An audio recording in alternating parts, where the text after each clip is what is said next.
Kenapa ini strategik?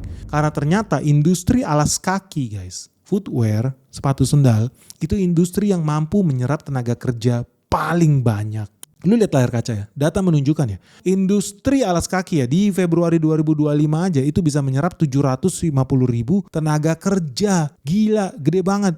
Ini jauh lebih banyak dibanding industri makanan, industri tembakau, industri daging, industri mainan anak-anak. Jadi dari sini lu udah bisa lihat bahwa ini strategik. Kenapa? Karena goalnya bisnis apparel itu bukan cuma soal ekspor kita makin cuan, pasti makin cuan, betul.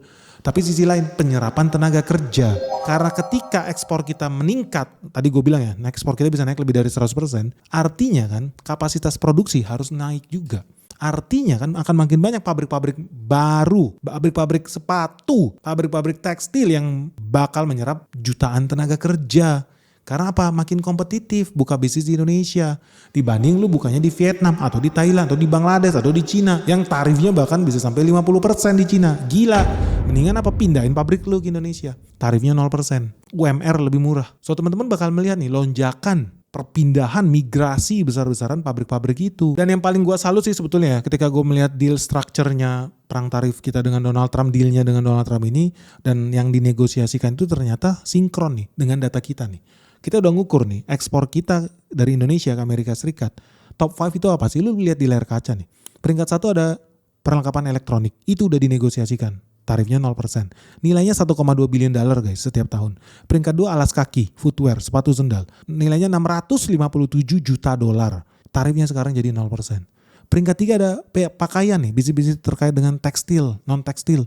600 juta dolar. Ada lemak minyak hewan nabati, ini maksudnya palm oil nih, minyak sawit. Nilainya 5 yang selama ini bisa ekspor bahkan sampai ratusan juta dolar, ada yang sampai miliaran dolar. Hebat, ini gak ngaco, gak ngasal nih kayak negara tetangga kita nih ngaco bin dodol, ekspor kelereng lah, minta tarif 0% buat apa ekspor kelereng, gak penting.